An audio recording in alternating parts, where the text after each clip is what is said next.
nós. Vamos recebê-lo com bem-vindo. Diga a ele, seja bem-vindo e deixa Deus te usar. Seja bem-vindo e deixa Deus te usar.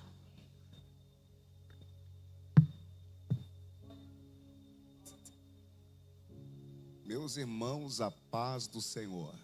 A paz do Senhor, 2026, ano da frutificação, eu creio. Uau! Você que trouxe a Bíblia, abra comigo, por favor, no Evangelho de Jesus Cristo, escrito por Marcos,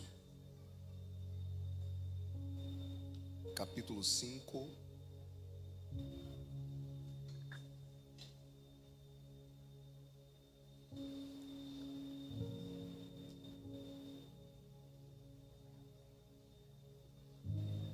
Marcos capítulo 5.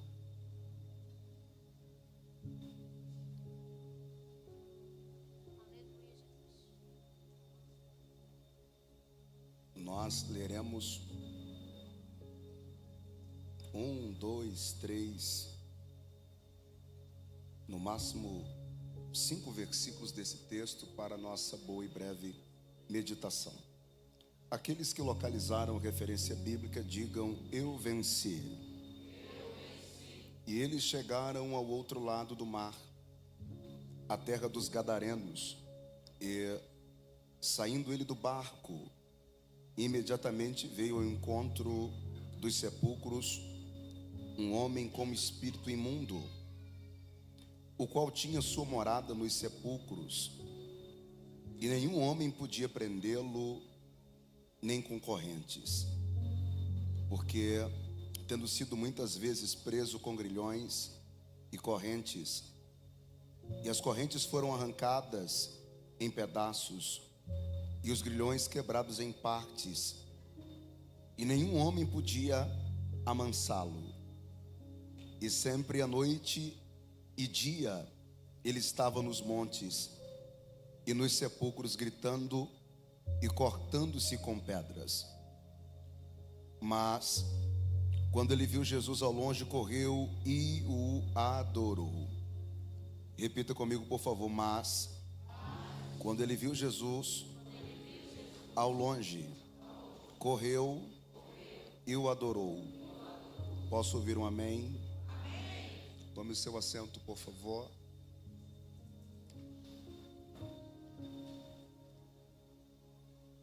Antes de mais nada, eu gostaria de manifestar os meus agradecimentos a Deus por dar a mim a feliz oportunidade de poder voltar a este santo tabernáculo para juntos tributarmos a Deus o Senhor toda a honra, toda a glória, todo o louvor e toda a majestade. Deus seja louvado milhões e milhões de vezes mais pela vida do indigno pastor desta igreja, a saber, meu amigo querido pastor Rodrigo Lima. Desejo que Deus continue nutrindo, fortalecendo, enriquecendo e abençoando o vosso santo e profícuo ministério, bem como a igreja que está aos seus cuidados pastorais. Muito feliz em poder rever aqui esse irmãozão do coração, Josélio. Que Deus te abençoe, tanto a ti como a tua família. Deus abençoe.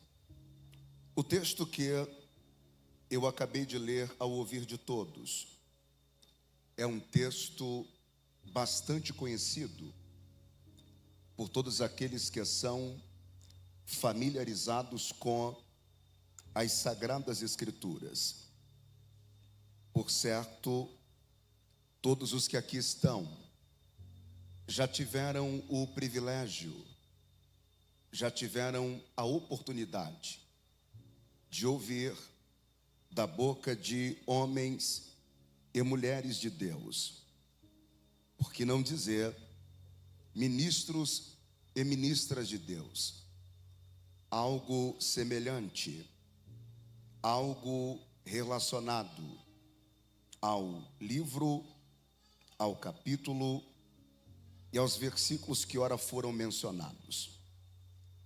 O capítulo 5 do Evangelho de Jesus Cristo, escrito por Marcos, retrata um episódio inédito.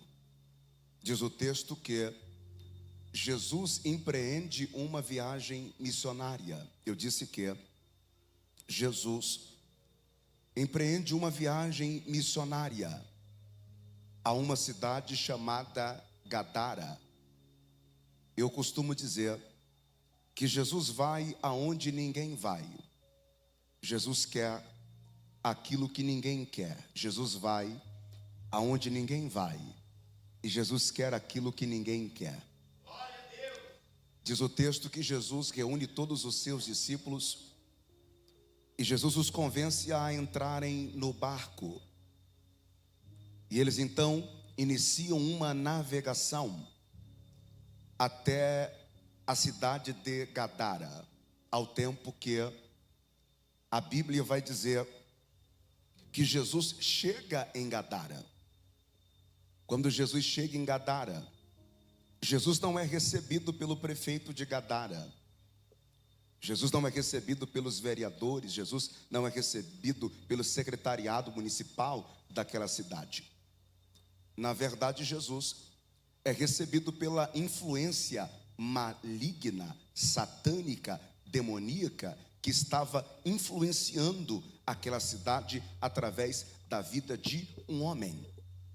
O cenário de Gadara é um cenário triste, catastrófico, calamitoso, pregresso, pois a Bíblia diz que um homem sob a influência de uma legião de demônios aterrorizava toda essa cidade, de tal forma que a cidade não tinha mais receita, essa cidade não tinha mais como se autossustentar. Olhe bem para cá, por favor. Esse homem, diz a Bíblia, ele é atormentado por tantos espíritos, por tantos demônios. E eu gostaria de deter-me aqui alguns minutos para falar a respeito dessa influência maligna. O espírito que está influenciando a vida desse homem é um espírito chamado de amargura. Fala comigo, amargura. Está muito ruim, fala amargura. Preciso que você dobre a sua atenção e entenda que amargura não é sentimento. Fala comigo, amargura não é sentimento. Amargura não é sentimento.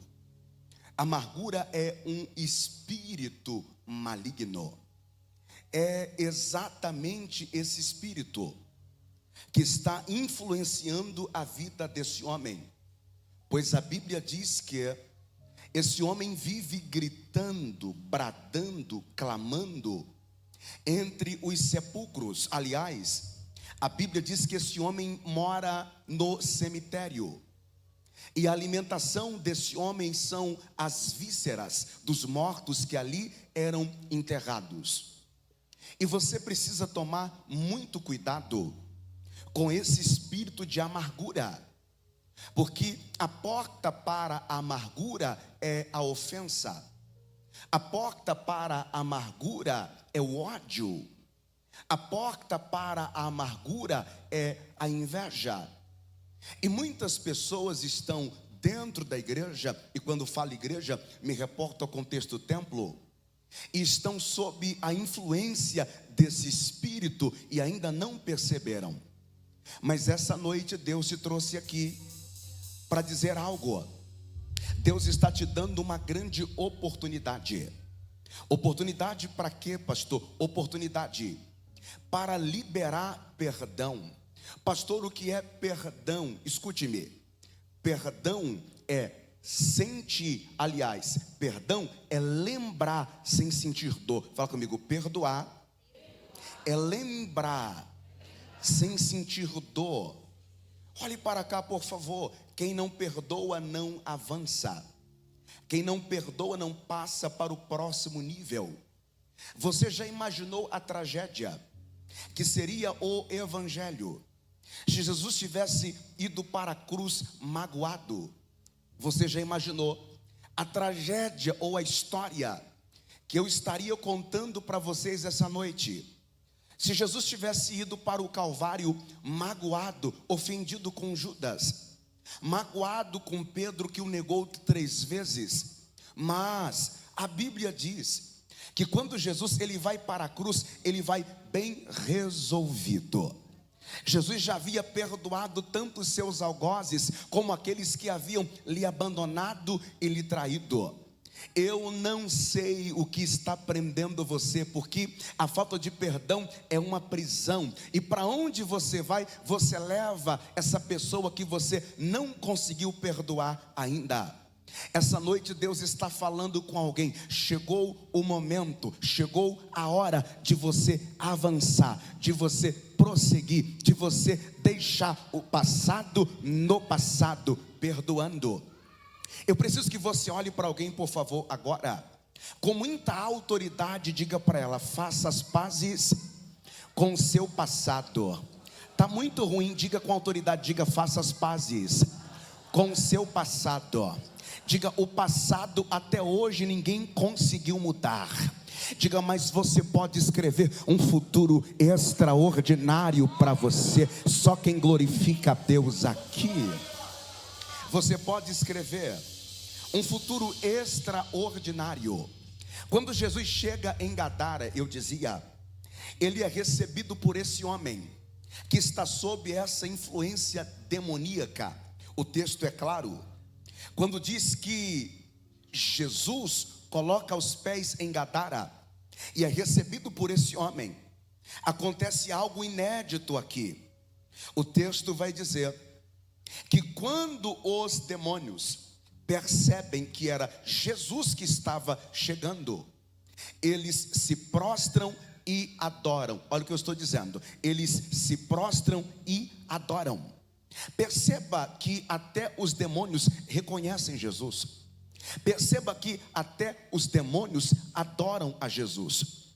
E nós encontramos muita dificuldade hoje em algumas igrejas. Olhe bem para cá, por favor, não me interprete mal, e não estou dizendo que estou certo, mas nós encontramos muita dificuldade em muitas igrejas hoje, em nossos cultos, porque a nossa igreja é uma igreja engessada, a nossa igreja é uma igreja mecanizada, a nossa igreja tem dificuldade de adorar a Deus. A nossa igreja precisa de estímulos para adorar a Deus.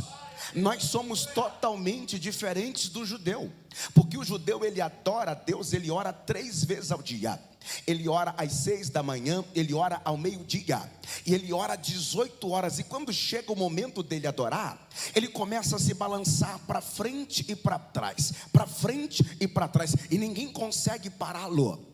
Não sei se você lembra do que disse Davi no Salmo 103: bendize, ó minha alma, ao Senhor, e tudo que há em mim bendiga o seu santo nome. O que Davi estava dizendo era: a minha perna te louva, os meus braços te louvam, o meu corpo te louva, a minha alma te louva, tudo que há em mim bendiz o teu santo nome. Talvez você não saiba disso, mas a adoração significa beijar a face. Eu disse que a adoração significa beijar a face. Quando você levanta a mão em um culto como esse, quando você abre a boca e diz glória a Deus, quando você dá um grito e diz aleluia, você está beijando a face de Deus. Adoração é mais do que isso. Adoração é elogio. Quando você diz aleluia, você está dizendo todo louvor a quem é de direito. Quando você diz glória a Deus, você está dizendo Deus, o Senhor é lindão. Essa noite eu gostaria que você se motivasse, eu gostaria que você se estimulasse a oferecer um culto melhor do que aqueles demônios e adorasse a Deus de todo o seu coração. Aleluia. Gosto do que Paulo apóstolo disse: rogo-vos, pois, irmãos, Romanos 12:1, que ofereçais os vossos corpos como sacrifício vivo, santo e agradável a Deus. Olhe para cá, por favor, em nome de Jesus. Até o suor que você transpira num ambiente como esse para Deus é adoração. Não, eu vou melhorar porque parece que você ainda não entendeu o que é adoração. Presta atenção. Talvez você não saiba disso também. Deus não recebe adoração pelo ouvido. Deus não recebe adoração pelo ouvido. Se não fosse assim, Paulo teria dito outra coisa, porque adoração para Deus é sacrifício. E se é sacrifício, tem que queimar. Presta atenção. Quando você dá glória a Deus aqui, quando você dá aleluia, quando você levanta a mão, quando você celebra a Deus do seu jeito, vai subindo uma fumaça, uma fumaça, uma fumaça, uma fumaça. E daqui a pouco Deus começa a sentir essa fumaça, e é a sua adoração que chega até o trono da majestade. Você não está entendendo? Levanta uma mão aí, vai. Abre a sua boca aí e dá um grito para confirmar isso aqui. Oh Deus, aleluia. Nós precisamos urgentemente voltar a adorar a Deus de todo o nosso coração, a adorar a Deus sem precisar de estímulo e sem precisar de motivação. Porque às vezes eu digo, Deus, Ele vai te dar um carro, você diz, oh glória. Às vezes eu digo, Deus vai te dar uma casa, você diz, aleluia. E se eu disser aqui para você, Deus vai te dar a mega sena acumulada, você dá até um pulo da cadeira. Presta atenção. Gosto do que disse Jó, no capítulo 9, versículo 11 do seu livro. Quando eu oro, eu não te sinto. Se tu passas por mim, eu não te percebo. Presta atenção, escute. Algumas vezes você não vai ter motivo para adorar.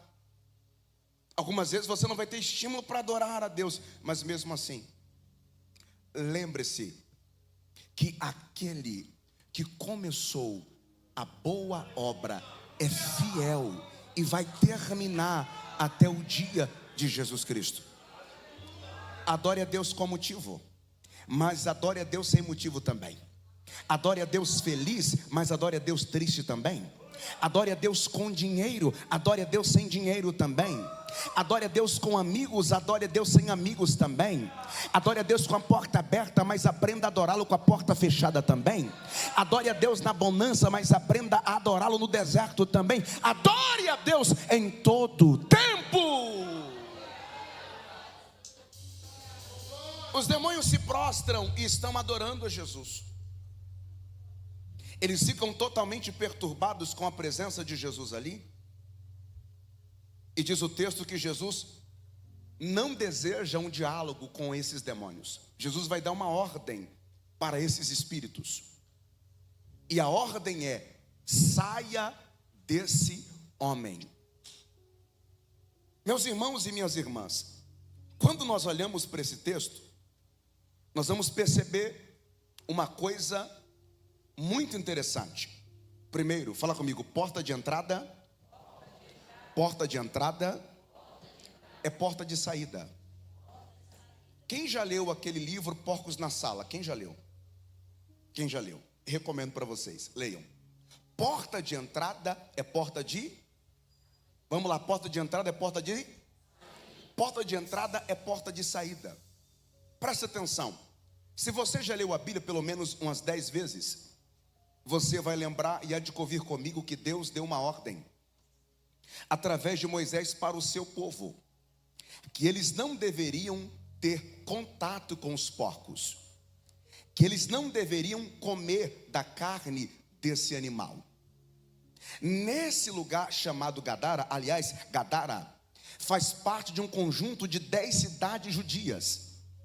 E nesse conjunto de 10 cidades judias, Gadara é a única cidade, porque teve a sua economia quebrada por essa influência demoníaca, que agora decidiu criar porcos. Decidiu criar? Vem comigo, decidiu criar porcos. Preste atenção no que eu vou dizer aqui agora. Não feche com os porcos. Não faça negócio com os porcos.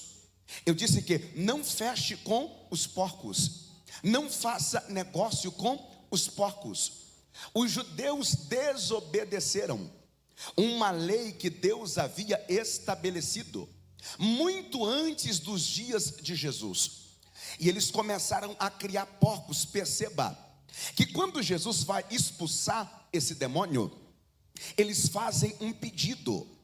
E eles dizem: olha, nós somos muitos. É eles dizendo para Jesus: manda-nos, no plural, manda-nos para os porcos. Ora, se eles estão dizendo para Jesus: não nos mande para fora desse país, ou para o abismo, em algumas traduções, eles dizem a Jesus: manda-nos para os porcos. Eles estão apontando a porta de entrada. A porta de eles entraram em Gadara através dos porcos. É por isso que eu estou dizendo que porta de entrada é porta de entrada é porta de. Eu não sei se a sua vida está sob uma influência demoníaca, satânica, malévola ou luciferiana. Mas essa noite Deus me trouxe aqui como profeta bíblico para dizer que os espíritos entraram por uma porta e vão sair por ela, porque Jesus essa noite vai te dar tanta autoridade. Jesus vai te dar tanta autoridade que você vai sair daqui chutando demônio para tudo que é lado. Quem pode dar um grito de glória a Deus aqui? Dá glória a Deus aí. Porta de entrada é porta de saída. Não esqueça disso. Porta de entrada é porta de saída. Manda-nos para os porcos. Esse é o pedido que os demônios fazem. Agora me ouça, por favor. Jesus concede o pedido desses demônios. Os demônios são expulsos para os porcos. E daqui a pouco o homem que estava sobre essa influência, aliás, sob essa influência maligna, satânica, demoníaca, agora está livre, agora está liberto. E a Bíblia vai contar que esse homem faz um pedido também. Ele faz um pedido também. Ele vai até Jesus, lá pertinho do barco, e diz: mestre, permita que eu vá contigo, permita que eu seja também teu discípulo, permita que eu te acompanhe também. Jesus vai dizer não. Jesus vai dizer não. Jesus olha para aquele homem e diz: volta para casa, volta para casa, volta para sua família, volta para o seu bairro e conta por onde você passar tudo o que Deus fez por você. Às vezes nós damos muitas desculpas a Deus, nós criamos muitos pretextos e subterfúgios para não fazermos a sua obra, para não pregarmos o evangelho, para não fazermos missões na prática. Olhe bem para cá, por favor, e me escute agora. Sim, nós somos bons em dar desculpas. Aliás, nós somos especialistas em criar boas desculpas para Deus. Perceba que Jesus falou não para esse homem, e às vezes não é bom ouvir não. Eu conheço algumas pessoas que se tornaram intolerantes ao não. E você precisa lembrar que na caminhada com Deus, nem sempre Deus vai dizer sim para você.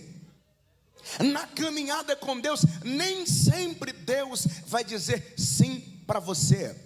Jesus olhou para esse homem e disse: não, você não vai. Não, você não vai.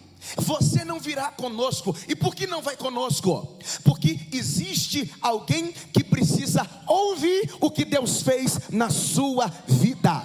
Volta para sua casa, volta para sua família. Por quê? Porque a sua família precisa ver que Deus te libertou. Volta para o seu bairro, porque existem pessoas que precisam ver o que Deus fez na sua vida. Volta para a sua cidade, porque tem alguém que precisa conhecer o seu testemunho e a sua história.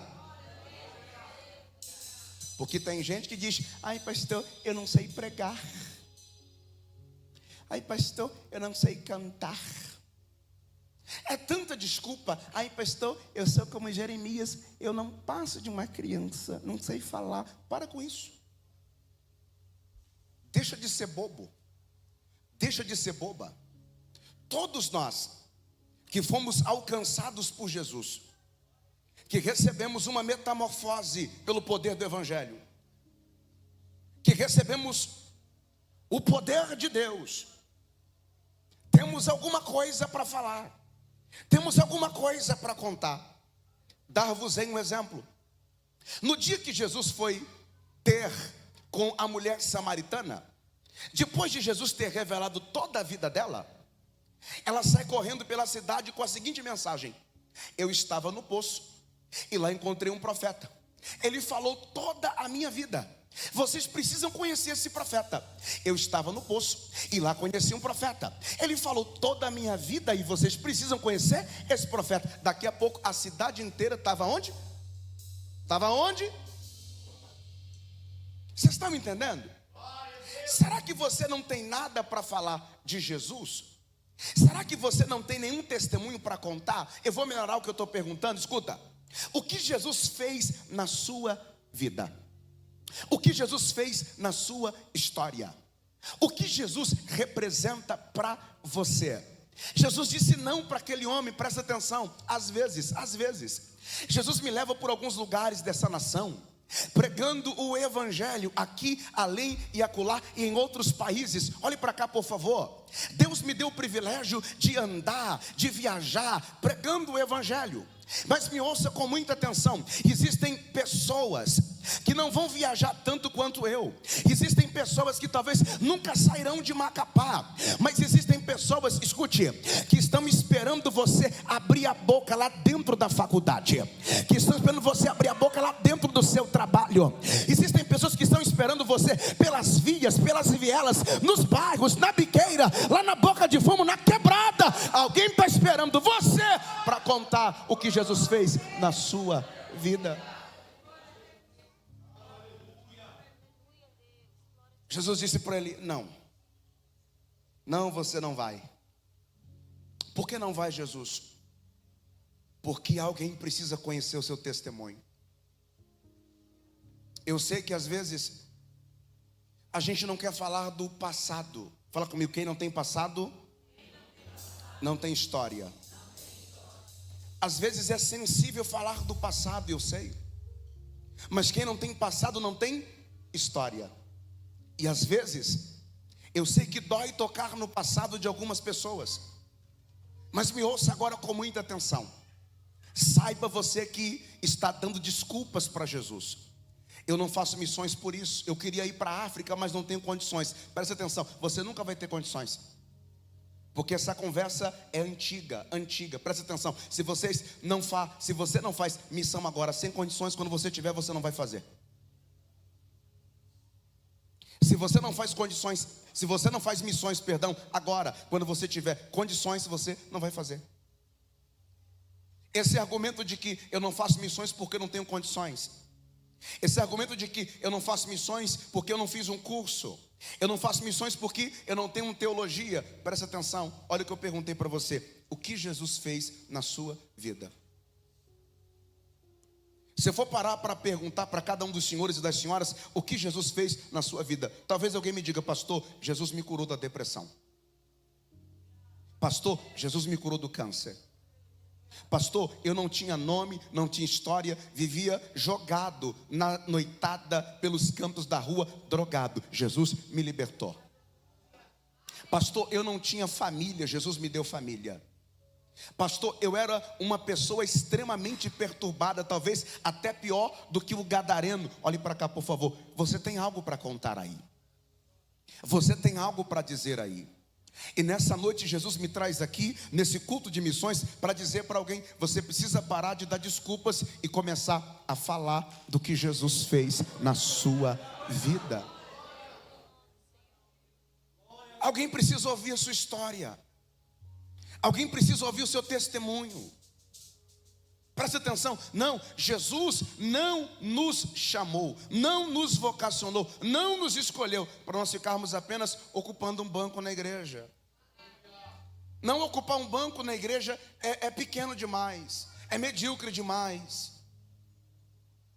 Não, não, Jesus não chamou você apenas para vir para a igreja de domingo a domingo. Jesus chamou você como um embaixador do céu. E Jesus está dizendo: você precisa abrir a sua boca e contar o que eu fiz na sua vida. Ô Jesus, oxalá, quisera Deus que nessa noite você entendesse que Deus está te dando tempo, que Deus está te dando oportunidade, que Deus está contando com você. Se você abrir os seus olhos espirituais, você vai perceber que tem alguém perto de você. Talvez é o teu vizinho, talvez é o teu colega de trabalho, talvez é alguém que faz parte da tua família, alguém que você ama, que precisa ouvir você falar de Jesus. Escuta, vocês sabiam que até hoje, em 2026, existem crentes que têm vergonha de falar que são crentes?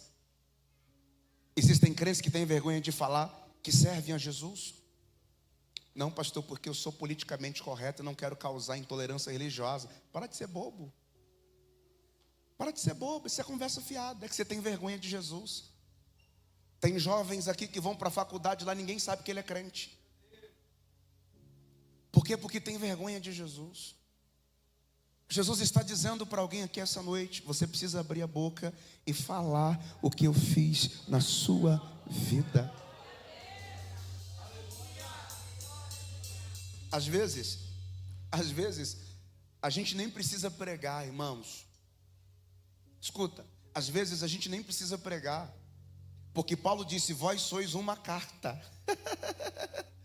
Escuta, o mundo lá fora não ouve pregação. Quem ouve pregação somos nós, a igreja. O mundo lá fora não ouve pregação. O mundo lá fora, escuta, ele ouve o seu testemunho. Quando alguém que serve a Jesus, ele chega em um determinado ambiente, ele muda aquele ambiente totalmente. As pessoas olham para você e dizem o seguinte: puxa vida, eu senti tanta paz nesse moço, eu senti tanta paz nessa moça.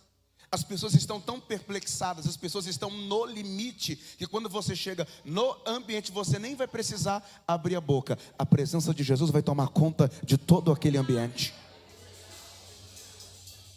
Então, a partir de hoje, esteja disponível. E se Jesus disse não para você, não, você não vai viajar, você não vai para a África, você não vai para a Europa, você não vai para a Venezuela, para a Bolívia, você não vai para o Paraguai ou para qualquer outro lugar que você queira ir. Você vai ficar em Macapá, porque alguém lá no seu bairro, lá no seu condomínio fechado, precisa ouvir você falar de mim.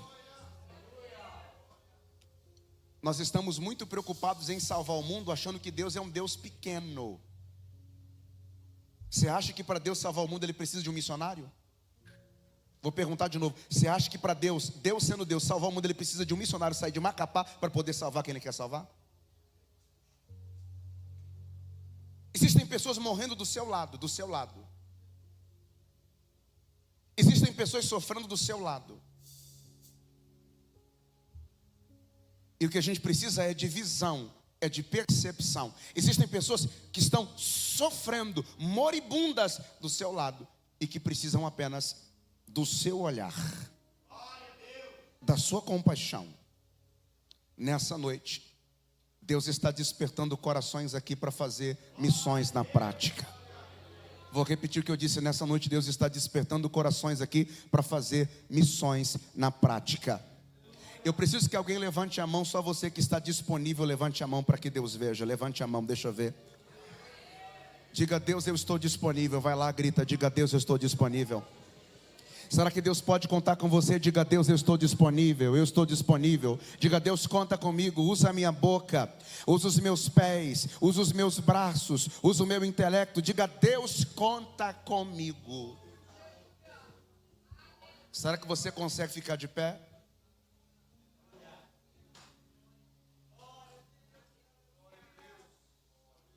Eu gostaria que você colocasse a mão no coração.